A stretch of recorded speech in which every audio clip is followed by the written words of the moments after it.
Hello friends, എല്ലാവർക്കും good morning. അപ്പോൾ എല്ലാവർക്കും വരും വീക്കിലെ ഒരു അത്യുഗ്രൻ പ്രൊമോയിലേക്ക് തന്നെ സ്വാഗതം. അങ്ങനെ മൂങ്ങ ഭയങ്കര അഹങ്കാരത്തോടുകൂടെ തന്നെ നിൽക്കുക.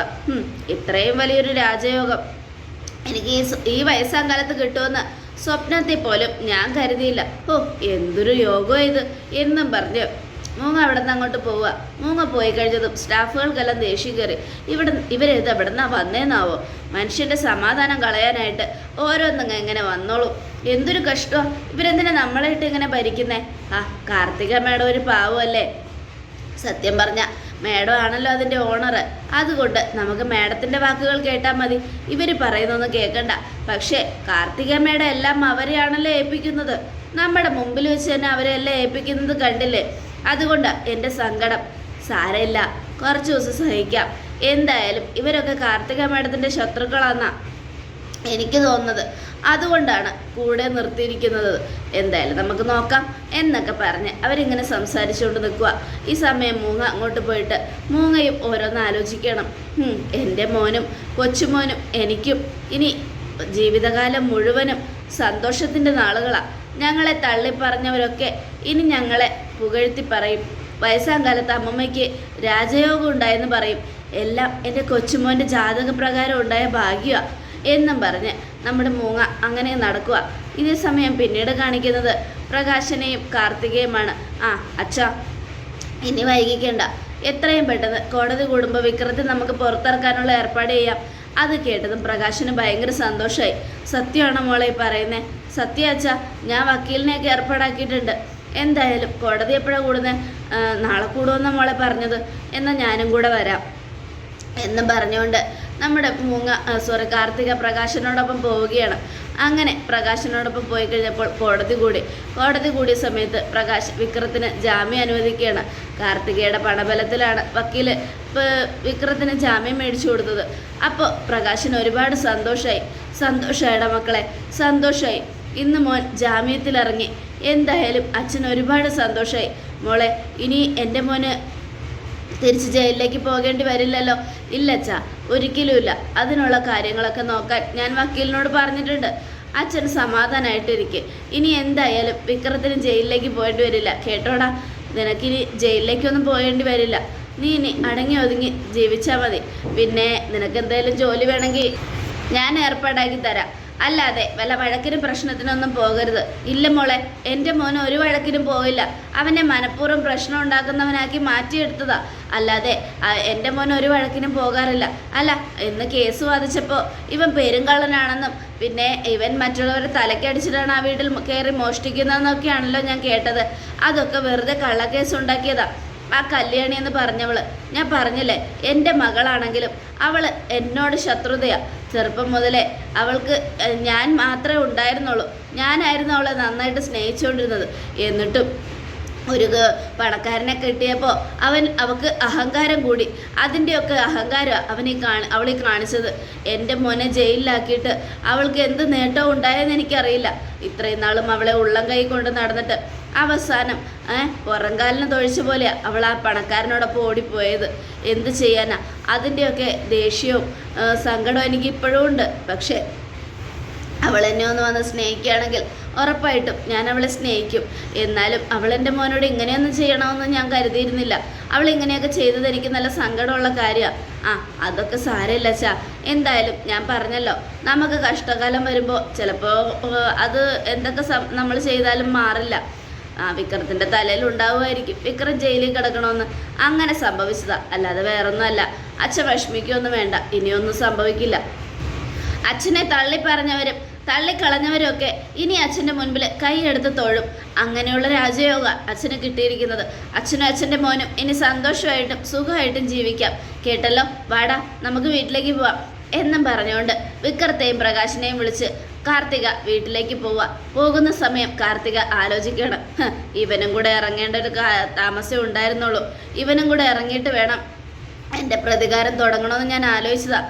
പാവം എൻ്റെ അനിയത്തിക്കുട്ടിയെ ഇയാൾ കള്ളിയാക്കുക. പാവം എൻ്റെ അനിയത്തിക്കുട്ടി.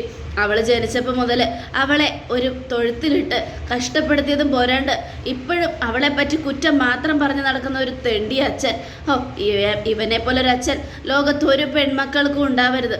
അങ്ങനെ ഉണ്ടായാൽ ആ പെൺമക്കളുടെ ദാരിദ്ര്യം മാറില്ല എന്നൊക്കെ പറഞ്ഞ് കാർത്തിക ഇങ്ങനെ സോറി എന്നൊക്കെ ആലോചിച്ചുകൊണ്ട് കാർത്തിക കാർ ഓടിച്ചുകൊണ്ട് പോവുക. കേട്ടോടാ മോനെ, കാർത്തിക മോളെ കിട്ടിയത് നമ്മുടെ ഭാഗ്യ. ഈ വയസ്സാം കാലത്ത് അച്ഛൻ ആരും ഒരു ഇല്ലല്ലോ, നിന്റെ അവസ്ഥ ഇങ്ങനെ ആയിപ്പോയല്ലോ എന്ന് ദൈവത്തോട് പ്രാർത്ഥിക്കുമായിരുന്നു. ആ സമയത്ത് ദൈവം നേരിട്ട് കാർത്തിക മോളുടെ രൂപത്തിൽ വന്നതെന്ന് എനിക്ക് തോന്നുന്നേ. അതെല്ലാം കേട്ടപ്പോൾ വിക്രം അതെ, അതച്ഛൻ പറഞ്ഞത് ശരിയാ, ദൈവം കാർത്തിക മേഡത്തിൻ്റെ രൂപത്തിൽ നമ്മുടെ മുന്നിൽ വന്നത്. ഞാൻ പറഞ്ഞില്ലേ എന്നെ മേഡമെന്ന് വിളിക്കണ്ടെന്ന്, മോളേന്ന് വിളിച്ചാൽ മതി. വിക്രം നീ എന്നെ ചേച്ചിന്ന് വിളിച്ചാൽ മതി.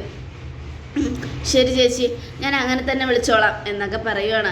ഈ സമയം പിന്നീട് നമ്മുടെ വിക്രം ആലോചിക്കുകയാണ്, ഹാവു ജയിലിൽ നിന്ന് ഇറങ്ങി, ഇനി എന്തായാലും എന്നെ ജയിലിലാക്കിയവരുടെ മുഖത്ത് നോക്കി 5-6 വർത്താനം എനിക്ക് പറയണം.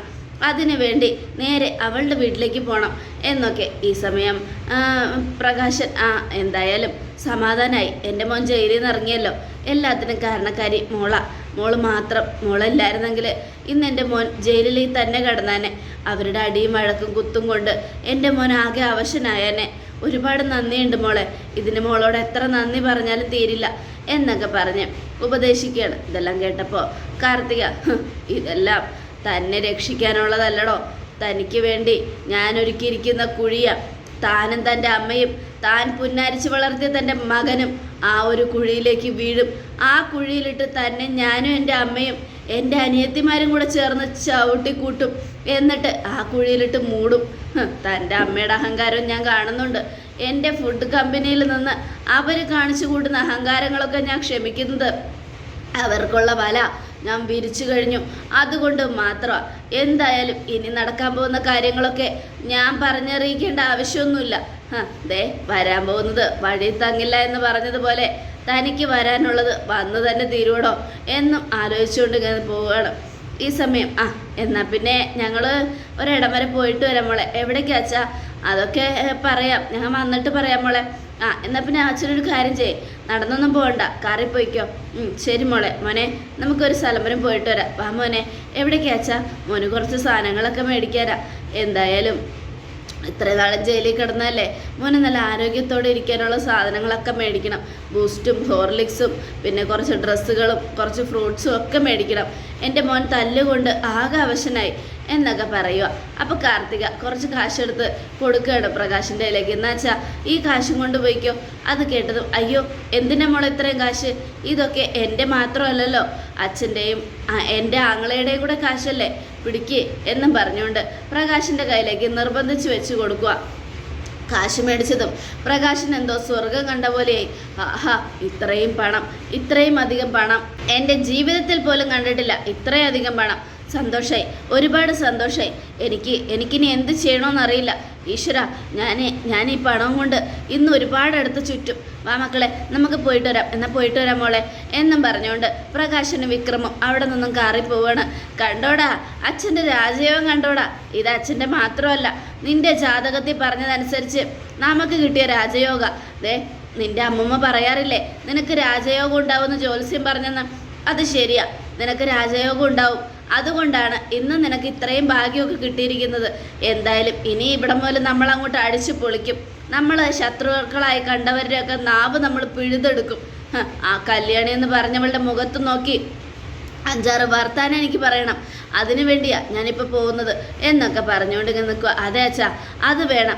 അവൾക്ക് എന്തൊരു അഹങ്കാരമായിരുന്നു.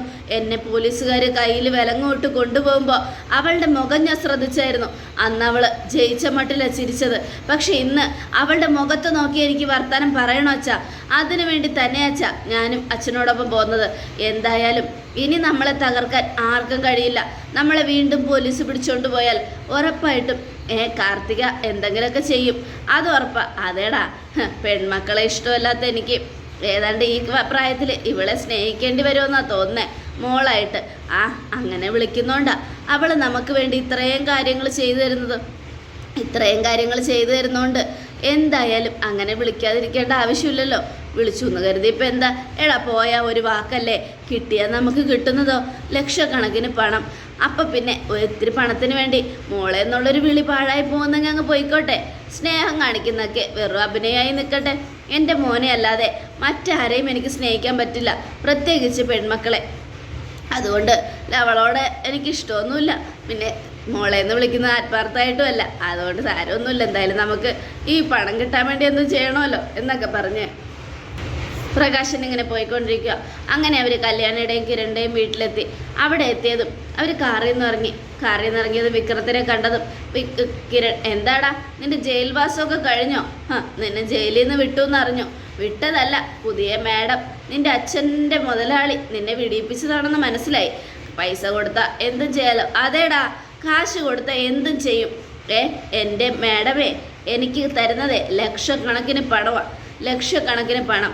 ഞാൻ അവരുടെ ഡ്രൈവർ ആയതുകൊണ്ട് അവർക്ക് എന്നിലുള്ള വിശ്വാസം കൂടുതലാണ്. ഞാനേ അവരെ വിളിക്കുന്നതേ മോളേന്നാ, മേഡമൊന്നൊന്നുമല്ല. പിന്നെ അവരെന്നെ വിളിക്കുന്നത് അച്ഛാന്നും. അങ്ങനെയുള്ളപ്പോൾ എനിക്കിനി പണത്തിന് ഒരു കുറവുമില്ല, മനസ്സിലായോ? പിന്നെ എൻ്റെ മോനിപ്പോൾ ജയിലിൽ നിന്ന് ഇറങ്ങിയിരിക്കുക. എൻ്റെ മോനിന് മോഷ്ടിക്കാനോ പിടിച്ചു പറിക്കാനോ ഒന്നിനും പോയില്ല. അവൻ അതിൻ്റെ ഒന്നും ആവശ്യമില്ല. എല്ലാം കൊണ്ടും അവനിനി പണത്തിൻ്റെ കളിയായിരിക്കും. അവൻ്റെ 2 കൈകളിലും പണം നിറഞ്ഞിരിക്കും. അങ്ങനെയുള്ളപ്പോൾ എൻ്റെ മോൻ ഒരു വീട്ടിലും പോയി കക്കേണ്ട ആവശ്യമില്ല. അതുകൊണ്ട് തന്നെ ഇനി എൻ്റെ മോൻ്റെ പുറകെ നടന്ന് എന്തെങ്കിലുമൊക്കെ ചെയ്ത് അവനെ വീണ്ടും ജയിലിലാക്കാനാണ് നിൻ്റെയൊക്കെ ഉദ്ദേശമെങ്കിൽ ഈ പ്രകാശിൻ്റെ തനി സ്വരൂപം നീയൊക്കെ മനസ്സിലാക്കും. അറിയാലോ, ഒരു 10 പേരെ കൊല്ലാനും കൂടെ നിർത്താനുമുള്ള ഗുണ്ടകളൊക്കെ എൻ്റെ കയ്യിലുണ്ട്. അതിനുള്ള ആസ്തിയും പ്രകാശനുണ്ട്. അതുകൊണ്ട് ഈ പ്രകാശനോട് കൂടുതൽ കളിക്കല്ലേ, ഈ പ്രകാശൻ കളി പഠിപ്പിക്കും എന്ന് പറയാണ്. അത് കേട്ടതും നമ്മുടെ കിരണ് ദേഷ്യം വരുമോ? ഒന്ന് പോടോ, അല്പൻ അർത്ഥം കിട്ടിയ അർദ്ധരാത്രിയും കൂടെ പിടിക്കും. അതേടാ, ഞാൻ അർദ്ധരാത്രിയല്ല, നട്ട പാതിരായ്ക്കും കൂടെ പിടിക്കും. അതുകൊണ്ട് നീ കൂടുതലൊന്നും പറയണ്ട. ഈ പ്രകാശനും മോനും ആരാണെന്ന് നിനക്കൊന്നും അറിയില്ല, മനസ്സിലായോ എന്നും ചോദിക്കുകയാണ്. അത് കേട്ടതും, അയ്യോ ഞങ്ങൾക്ക് നന്നായിട്ട് അറിയാം, പെൺമക്കളെ തള്ളിക്കളയുന്ന ഒരു വൃത്തികെട്ട അച്ഛൻ. പെൺമക്കളുടെ ഭാഗ്യം, പെൺമക്കൾ ഉണ്ടായാലുണ്ടാകുന്ന ഭാഗ്യം മനസ്സിലാക്കാത്ത ഒരു ഭാഗ്യമില്ലാത്ത അച്ഛൻ എന്നൊക്കെ പറയുക. അത് കേട്ടതും, അതേടാ എനിക്ക് ഭാഗ്യമില്ലായിരുന്നു, പക്ഷേ ഇപ്പം എനിക്ക് കിട്ടിയിരിക്കുന്നതേ അതിനേക്കാളും ഡബിൾ മടങ്ങ് ഭാഗ്യമാണ്. എടോ, താനൊന്ന് ചിന്തിച്ചു നോക്കിയേ.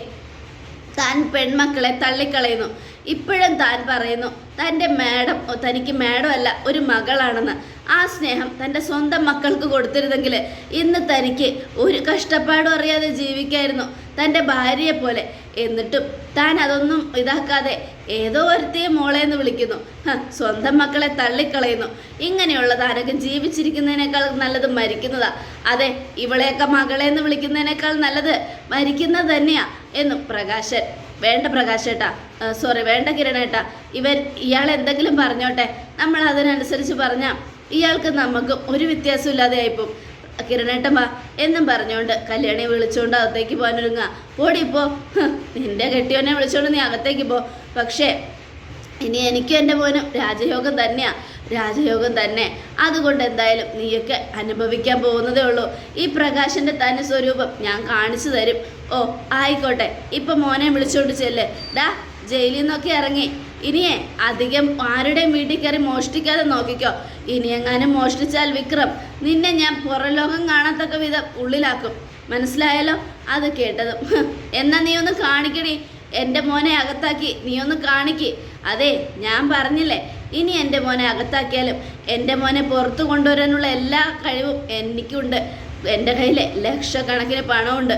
വക്കീലുമാർക്ക് പണം എറിഞ്ഞു കൊടുത്ത് ഞാൻ എൻ്റെ മോനെ പുറത്തു കൊണ്ടുവരും. അതുകൊണ്ട് എനിക്കൊരു പേടിയില്ല എന്നൊക്കെ പറയുക. ഇത് കേട്ടതും, എന്നാൽ പിന്നെ തൻ്റെ മോനെ ഒരു കള്ളനാക്കടോ, ഇല്ലെങ്കിൽ ഒരു റിപ്പറാക്ക്, അതായിരിക്കും നല്ലത്. നീ പോടാ, നിൻ്റെ കാര്യം എന്നും പറഞ്ഞ് പ്രകാശൻ വിക്രത്തെ വിളിച്ച് അവിടെ നിന്ന് പോവാണ്. ഈ സമയം കാർത്തികയെയും ലക്ഷ്മിയെയുമാണ് കാണിക്കുന്നത്. അവർ രണ്ടുപേരും സംസാരിച്ചുകൊണ്ടിരിക്കുക. എന്തായി മോളെ കാര്യങ്ങളൊക്കെ? അവനെ ഏറ്റവും കൂടുതൽ സ്നേഹിക്കുന്ന അവൻ്റെ രാശിയായ മകനെ ഞാൻ ജയിലിൽ നിന്ന് ഇറക്കിയിട്ടുണ്ടമ്മേ. എന്തായാലും അവിടെ നിന്ന് ഇറക്കിയതുകൊണ്ട് അവന് ഇനി സന്തോഷമായിരിക്കും. സന്തോഷം കൊണ്ട് അവൻ തുള്ളിച്ചാടുമ്പോഴായിരിക്കും അവൻ്റെ പതനം ഞാൻ നടപ്പിലാക്കാൻ പോകുന്നത്. എന്തായാലും കണ്ടോ, ഇനി നടക്കാൻ പോകുന്ന കാര്യങ്ങളൊക്കെ നമ്മൾക്ക് അനുകൂലമായിരിക്കും. പ്രകാശനും പ്രകാശൻ്റെ മോനും അമ്മയും ഇനി രക്ഷയുണ്ടാവില്ല. അവരെല്ലാവരും ഇനി തകർന്ന് തരിപ്പണാവും. അങ്ങനെയുള്ള കാര്യങ്ങളാണ് ഇനി നടക്കാൻ പോകുന്നതെന്ന് പറഞ്ഞുകൊണ്ടിരുന്ന് സംസാരിക്കുമ്പോഴേക്കും പ്രകാശൻ അങ്ങോട്ട് വരികയാണ്. ഭയങ്കര സന്തോഷത്തോടെ മോളെ എന്നും വിളിച്ചുകൊണ്ട് വന്ന പ്രകാശൻ അറിഞ്ഞില്ല അതിൻ്റെ ഉള്ളിലിരിക്കുന്നത് തൻ്റെ സ്വന്തം മകളാണെന്ന് ലക്ഷ്മി അവിടെ കണ്ടതും പ്രകാശൻ്റെ കണ്ണ് തള്ളി. എവിടേക്കൊക്കെയോ പ്രകാശൻ പഴയ കാലത്തിലേക്ക് പോയി. അങ്ങനെ അപ്പോൾ ഇതിനേക്കാൾ തകർപ്പൻ വിശേഷമാണ് നടക്കാൻ പോകുന്നത്. അതേ പ്രേക്ഷകരെ, ലക്ഷ്മിയും പ്രകാശനും നേർക്ക് നേർ കണ്ടുമുട്ടുമ്പോൾ ഇനി എന്തായിരിക്കും പ്രകാശൻ്റെ അവസ്ഥ? അതെല്ലാവരും കാത്തിരുന്ന് തന്നെ കാണാം. എല്ലാവർക്കും ഒരിക്കൽ കൂടെ നല്ലൊരു ശുഭദിനം തന്നെ ആയിക്കോട്ടെ. Thank you friends.